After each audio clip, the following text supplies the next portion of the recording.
Sa isang mundong obsessed sa mga maiingay na self-promotion, marangyang pamumuhunan, at walang katapusang social networking, madalas na parang invisible ang mga introvert. Pero ang pagiging hindi nakikita ay isang strategic na sandata nila. Sa likod ng kanilang tahimik na anyo ay isang isipan na sanay sa pagmamasid, pagtitiis at matinding kalkulasyon.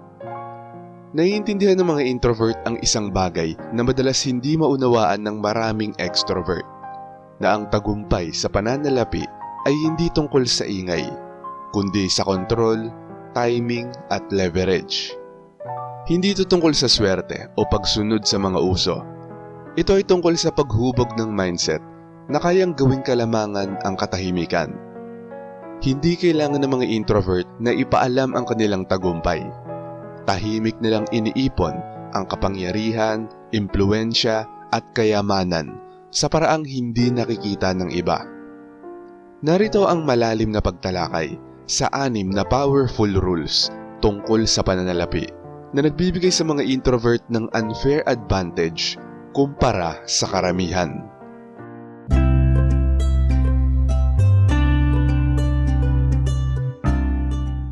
Number 1. Magmasid bago kumilos. Hayaan ng iba na ipakita ang kanilang kahinaan. Mahusay ang mga introvert sa pagmamasid bago kumilos. Sa mundo ng pananalapi, ito ay nagiging isang malumanay ngunit makapangyarihang strategy. Hayaan ng iba na ipakita ang kanilang mga kahinaan, pagkakamali at labis na kumpiyansa. Halimbawa, sa isang negotiation table, habang ang extrovert ay nagpapasikat, nagpipitch at nakikipagkompetensya para sa atensyon, tahimik lang na nakaupo ang introvert. Inaabsorb ang enerhiya ng silid. Napapansin nila ang mga patterns. Sino ang may ayaw sa pressure? Sino ang pinalalaki ang mga numero? At sino ang hindi pinapahalagahan ang oportunidad? Kapag dumating ang tamang pagkakataon, kumikilos sila ng may accuracy. Ang mga investment ay ginagawa habang distracted ang iba. Ang mga kasunduan ay natatamo habang walang alam ang mga kakumpetensya. At ang mga strategy ay naisa sa katuparan habang hindi ito napapansin ng merkado. Nakakuha ang mga introvert ng kalamangan hindi sa pamamagitan ng puwersa, kundi sa pamamagitan ng pananaw. Isang tahimik na uri ng ruthlessness na sinasamantala ang predictable na kahinaan ng karamihan. Higit pa ito sa katalinuhan sa pananalapi. Ito ay isang pilosopiya. Ang pagmamasid ay nagiging lente upang mahulaan ang mga resulta, maunawaan ang psikolohiya ng mga tao, at gawing advantage ang ingay ng mundo. Number 2, putulin ang emotional spending ng walang patawad. Para sa marami, ang pera ay ginagamit para sa emosyon, status, pagpapatunay sa sarili, o panandaliang kasiyahan. Pero iba ang pagtrato ng mga introvert sa pera. Hinihiwalay nila ang emosyon sa paggastos. Dahil nauunawaan nila na ang padalos-dalos o impulsive na pagbili ang pinakamabilis na daan patungo sa mediocrity. Ang pagbili ng mga mamahaling kape, mga uso at mga bagong gadgets o bakasyon para lang mapahanga ang iba ay mukhang harmless. Ngunit sa paglipas ng panahon, ang maliliit na mga leaks na ito ay naiipon. Pinapairal ng mga introvert ang financial minimalism ng may disiplina. Bawat piso na ginagastos ay may layunin, pinag-isipan at kalkulado para sa pangmatagalang pakinabang. Hindi ito tungkol sa pag-iwas sa kasiyahan. Ito ay strategic accumulation. Habang ang iba ay distracted sa mga panandaliang ligaya ng paggastos, tahimik na pinapayagan ng mga introvert na lumago ang kanilang kayamanan. At ang resulta, tahimik na pagpapalago ng kalamangan kung saan ang kapangyarihan ay itinatayo ng hindi napapansin, habang ang karamihan ay nasusunog sa ingay at distraction. Ang aral ay malinaw, humiwalay sa emotional spending. Hayaan ng pasensya at lohika ang mamahala sa iyong yaman. Sa katahimikan, ang iyong mga resources ay lumalaki, habang ang iba ay humahabol sa mga ilusyon. Number 3. Magtayo ng mga invisible income streams. Namumuhay ang mga introvert sa privacy at ang likas na preference na ito ay nagiging makapangyarihang sandata sa pananalapi.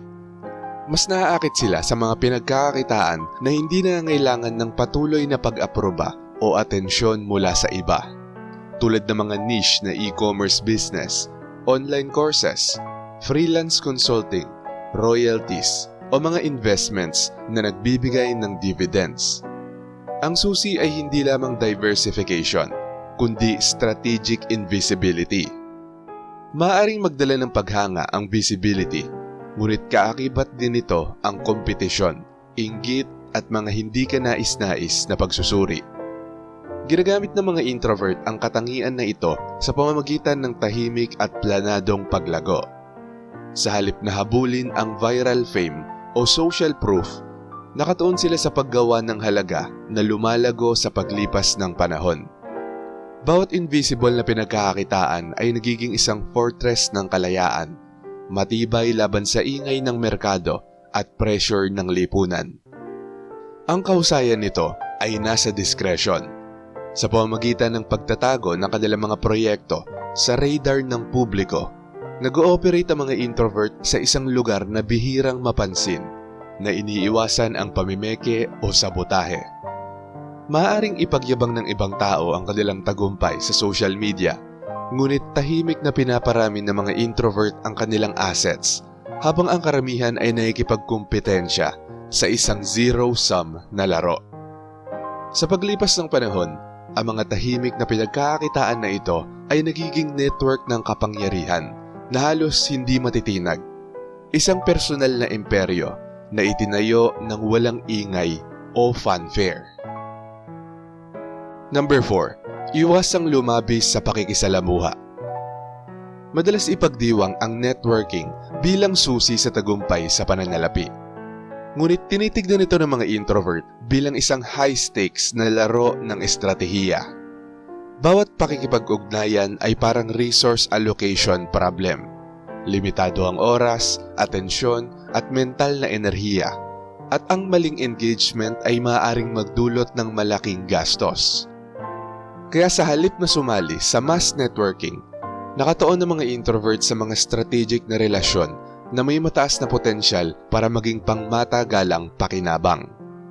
Pinapalago nila ang mga koneksyon na mahalaga, tulad ng mga mentors, pinagkakatiwalaang mga collaborators, o mga clients na ang halaga ay lumalago sa paglipas ng panahon, habang hinahayaan ang mga mababaw at panandaliang interaksyon na unti-unting mawala. Bawat handshake, meeting o emails ay pinag-iisipang mabuti upang mapalakas ang impluensya at mabawasan ang abala. Binabago ng pamamaraang ito ang social energy patungo sa financial leverage. Sa pamamagitan ng pag-iwas sa burnout at pagsasayang ng effort, pinapanatili ng mga introvert ang kalinawan ng isip at kakayahang gumawa ng tamang desisyon para sa mga pagkakataong tunay na makakaapekto sa tagumpay. Ang resulta ay isang tahimik ngunit makapangyarihang web ng mga high-value connections na gumagana na parang isang invisible leverage engine. Bawat kakampi at kontak ay nagpaparami ng potensyal nang hindi nagdudulot ng mga hindi kinakailangang ingay. Number 5. Maging mas matalino sa karamihan sa pamamagitan ng pasensya. Ang pasensya ang pinaka-underrated na superpower ng mga introvert. Sa isang lipunan na obses sa mga instant na resulta, pinagmamasdan ng mga introvert ang magulong kilos ng iba at hinihintay ang perpektong sandali para kumilos. Sa investing, halimbawa, bumibili sila ng mga undervalued stocks o mga properties habang nagpapanik ang iba. Sa entrepreneurship naman, maglo-launch sila ng mga produkto after masayang na mga kakumpetensya nila ang mga resources sa hype at pagkakamali. At sa negosasyon, hinahayaan nila ang pagka-impatient ng iba na lumikha ng mga concessions. Ginagawang strategic advantage ang kahinaan ng iba nang walang ka-effort. Ang pasensya dito ay disiplina na na-transform at naging kapangyarihan. Nangangailangan ito ng pagtitiis sa pressure ng lipunan, pagwawaksi sa mga trending na hype, at pagtitiwala sa sariling paghuhusga higit sa ingay ng paligid. Ang gantimpala ay exponential. Sa pamamagitan ng pagkilos after magkamali ng iba, natiturn ng mga introvert ang kaguluhan patungo sa oportunidad. Ang mga padalos-dalos nilang kakumpetensya ay hindi sinasadyang nakakalikha ng playground para sa kanilang advantage. At number 6, itago ang mga lihim sa pananalapi bilang isang uri ng kapangyarihan. Nauunawaan ng mga introvert ang invisible currency ng discretion. Hindi nila kailanman ipinapahayag ang kanilang net worth, estratehiya o tagumpay. Bawat lihim na pinananatili ay parehong kalasag at sandata. Kapag napapanatiling pribado ang mga desisyon sa pananalapi, nagiging immune sila sa inggit, manipulasyon at pamimeke. Ang merkado, mga negosasyon at pakikipagsosyo ay hindi kayang maapektuhan kung walang nakakaalam ng galaw. Ginagamit ng mga introvert ang privacy na parang scalpel.